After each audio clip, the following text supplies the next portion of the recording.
Opisyal ng gisugdan kaganiha ang pilot run sa naginusarang pribadong tunghaan sa Central Visayas nga gitugutang makapahigayon sa ilang face-to-face classes diha sa Sisters of Mary School, Boys Town Incorporated sa lungsod sa Minglanilla. Ang report ni Fimari Dumabok.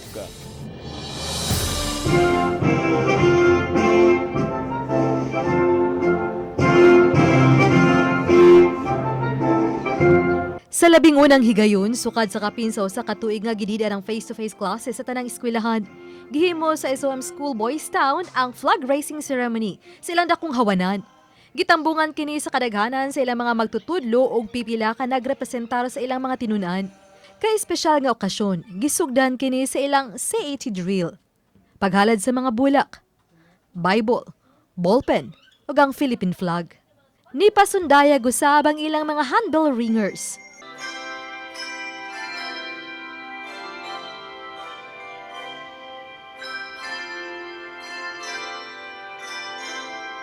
Apan bisan kung gitugutan na sa Department of Education ang face-to-face classes sa ilang tunghaan, ilabi na alang sa ng senior high school.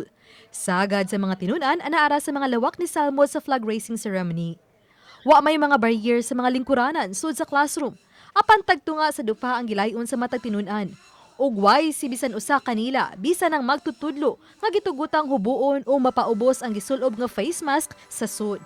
Sa matag suok ug sud sa mga lawak, ug bisan sa ilang mga course shop, adunay kagamitan alang sa temperature check ug washing area. Na itong mga signages natin, reminder yan sa atin. Pero magiging baliwala din yan kung hindi natin tatandaan at hindi natin uunawain kung bakit nga ba naandyan. Gyangkon sa mga nagdumala sa tunghaan, nga sa nangaging mga bulan, bisan kun ang dulan sa 2,000 nila ka mga tinunan na naara gyud sa ilang compound o ganaara usay mga magtutudlo nga stay-in. Apan, sagad virtual gihapon ang ilang mga klase. Hinungdan nga excited sila sa kaygayunan sa face-to-face classes. Sometimes maglag ang teacher, murag mapilit rag kalit like that. But since murag na karon kay na approve naman na maka face-to-face classes mi, so much likely our concerns will be addressed immediately. Ma-field should na pod sa mga sisters nga without the teachers present physically sa ilaha sa klase kay always virtual.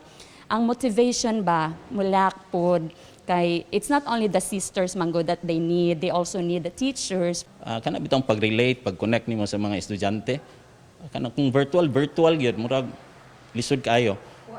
Nisaksi og naobserbar sa pilot run sa face-to-face classes sa mga principal sa elementarya o sekundarya sa lungsod sa Minglanilla.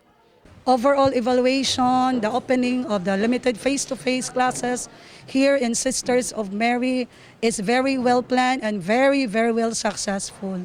Uba ni Jun Sulon. Ako si Fimari Dumabok. Balitang Bisdak.